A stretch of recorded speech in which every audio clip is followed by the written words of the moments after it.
Hey guys, Abel here, back with another video, and in today's video I want to talk to you about how to completely eliminate hunger on a diet, how to get lean without ever feeling hungry. Actually, I'm not gonna tell you that, because for a reality check, if you're going to get lean successfully, odds are at least some of the time you will be hungry. I know there are a lot of people who say really impressive things like, I got lean on this diet, I never felt hungry, satiety was incredible, I didn't even feel like I was dieting. Chances are they were actually hungry at least some of the time. When someone is really enthusiastic about some crazy cool transformation that they completed, it's easy to overhype things, it's easy to get really invested into some sort of diet protocol that they were pushing, and they make claims like they were never hungry, but probably in reality they actually were. Part of that is the fact that many times when people go through a transformation like this physically, they also go through some sort of a personal growth, personal development type transformation. So they are more engaged in the things that they are doing, and that makes it easier to ignore hunger. But the reality is probably some hunger was part of the journey. So that's for a reality check. And with that, I also have to say, like I said in the previous video, that if you're currently overweight or obese, then probably the magnitude of hunger you have to deal with is very, very marginal. At that point, your body is very resistant to hunger signals. But still, you could make the argument that if you were to actually push your calorie deficit to the point where you were hungry some of the time, then you would get lean faster. And in general, I would say that hunger never has to be debilitating. It never has to prevent you from concentrating on your work. It shouldn't have to get to the point where you cannot sleep at night. My general rule of thumb is that you should be able to completely good to go for at least 3 hours after eating a meal, and you should never have to deal with more hunger than you really have a nice appetite built up by the time your next meal comes around. But still, someone could make the argument that the more hunger you're willing to tolerate on a diet, the faster you will be progressing, because low calories work. They just freaking do. So with that short disclaimer out of the way, I want to actually get into some strategies that you can make use of if you're going to diet, and tools that you can use to make that hunger as bearable as possible and to not struggle with any more hunger than is really necessary. And the first thing, needless to say, is that it all begins with a smartly set up diet. So if your current nutritional approach is not dominated in lots of low-calorie, filling foods that are high in fiber, high in volume, lean protein sources, all those good things, some fatty acids that are healthy and are going to keep you full in between meals, then you're going to be struggling with needless hunger. So if you're currently eating tons of processed foods, then you might be really hungry, but you might actually not be in a substantial calorie deficit, but those foods are just making you needlessly cravey and food-focused. So that is the starting point, and from then on, we can move on to some of the more unconventional strategies perhaps. So the first thing that you're seeing here is a box of coffee, which is of course not that unconventional at all, because caffeine is arguably the stimulant that is the most commonly used and abused around the world. Probably the vast majority of you are consuming caffeine in some form, whether it's energy drinks or caffeine or pre-workouts or caffeine pills. But caffeine is of course a stimulant, and one of the nice side benefits it has is that it blunts your appetite. So if you're using it in the earlier parts of the day, maybe in the first 4 to 6 waking hours, then you will be able to get by on less food and with not much more hunger, and you can put food to the later hours of the day when making use of these stimulants is not really an option. In my experience, coffee tends to be the most appetite suppressing form of caffeine, but your mileage may vary. Now, the next thing that you're seeing here is a couple of nicotine gums. Now, before anybody starts typing up angry comments, let me explain myself. So nicotine is, of course, the addictive substance that you're finding in a lot of tobacco products. And what you should know about nicotine is that it is actually a fairly benign substance. It is not really the thing that makes tobacco products problematic, but those are the other carcinogenic compounds that you're finding in them. Nicotine is fairly benign. It has a very favorable side effect profile. It is arguably safer than caffeine. It probably has a more favorable side effect profile than a lot of the supplements that you're using. Now, with that, of course, nicotine is addictive. However, what you should know about addiction is that it really depends on the dosage, and it also depends on the rate of absorption. So when you're smoking tobacco products, then the nicotine reaches your system very, very rapidly, and thus it is fairly addictive.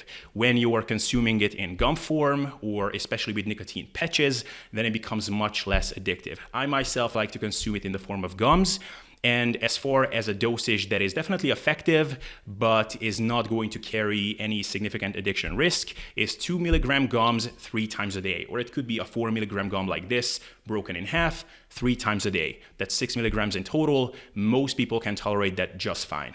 And if, God forbid, you were to overdo it, consume way too many gums, which I have done in the past, coming off of it is really no different than coming off of caffeine. The first couple of days you will crave it. After a week, you will be completely back to normal. Your sensitivity will be back where it was, and you will be completely fine. Now, as far as how it helps you with appetite suppression, nicotine is a very mild stimulant, much milder than caffeine. And as many stimulants, it also has a mild appetite suppressing effect. And it also helps to increase concentration. So it can put you in a flow state with some sort of work or anything that's engaging you more easily. And that by itself helps to blunt your appetite or at least eliminate food focus. A nice protocol that I like to use with this is having a meal, waiting about half an hour. That half an hour wait is good because your mouth pH will normalize a bit and the pH of your mouth will affect absorption. After that, I will have the gum. I will chew on that for 30 to 60 minutes. And once it wears off, if it's still relatively early in the day, then I will have a cup of coffee. And with that protocol, you can buy yourself an extra 2 hours when you're not hungry whatsoever and you're not food focused. So if you're up for this, you can make use of this, but it is completely optional. I respect it if you don't want to. You will be just fine without this. Now, the next thing that you're seeing here is the controller of my Xbox, which is a really old, rusty, but very loyal Xbox 360. I have one FIFA 19 game that I'm playing with all the time, and doing something fun, playing with something that engages you is a really effective way to eliminate food focus. You may remember being a kid and sometimes going for many, many hours during the day without food, completely focused on some cool game that you were playing. Those were sweet, nice times, but we still can get some of that by making use of something like this. Of course, the better your console is, so if it's better than an Xbox 360, you will have a more fun time. Probably it will be also more appetite suppressing, but I like to use this in the evening hours. It's fun, it's engaging, and it's relaxing. And while I'm doing that, I probably will not be thinking about food. The next thing that you're seeing here is half a pair of my sneakers. And this is what I use for walking around the block.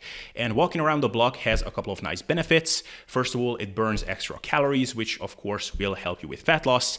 Secondly, while you're walking around, you're probably not eating. You're also probably not thinking about food as much as you do when you're sitting on the couch. And third, there is actual research to show that a moderate level of physical activity during the day makes you more receptive to satiety signals, and it helps you be more in tune with your appetite. So if you're actually more active, then it can help you become less hungry. So walk around as much as you can if your time allows it. If you can make time for doing that a couple of times during the day, that's going to be great. Something between 7 to 10,000 steps a day is a great ballpark for most people. The next thing that you're seeing here is my phone, and with this I can log into Netflix, where I like to watch some series. Currently I'm watching Better Call Saul and Vikings, and I also like to watch some thrillers every once in a while, and that is also a great way to occupy yourself, to take your mind off of food when you would be cravey.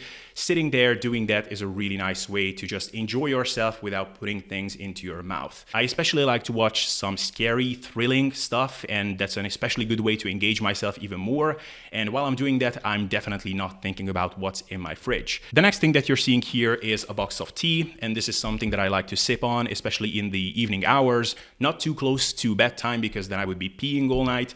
But this is something that can replace your cravings for something sweet or some dessert, and having this after a meal is a really nice replacement for such things. Simply just filling your stomach with a nice hot liquid does the trick by itself, but I like to use these fruity, sweeter teas. I will sweeten it with some sort of sweetener, which probably doesn't help with appetite suppression as much as if it was plain, but it makes it more enjoyable, and it definitely takes the edge off for me. So if you have cravings after a meal, if you always have the need to eat something sweet after you have eaten something healthy and nutritious, then you might find this very useful. And that will often be accompanied by some apple cider vinegar in my case, which kind of became a fad in the fitness world. A lot of people attribute magical powers to it, but the fact of the matter is that there is actual research to show that apple cider vinegar after a meal can improve the satiety and satiation from that meal. I don't exactly know what the mechanism is, but it does seem to do the trick for me. And you can have it with a large glass of water. You can put some sweetener into it, and it will make it taste nicer. An effective dosage is 15 mLs in a large glass of water. I actually often like to put it in tea, believe it or not. And something about that combo with a fruity flavored tea like this is apple and cinnamon, plus the apple cider vinegar with some sweetener, it actually makes it much more appetite suppressing than just tea on its own.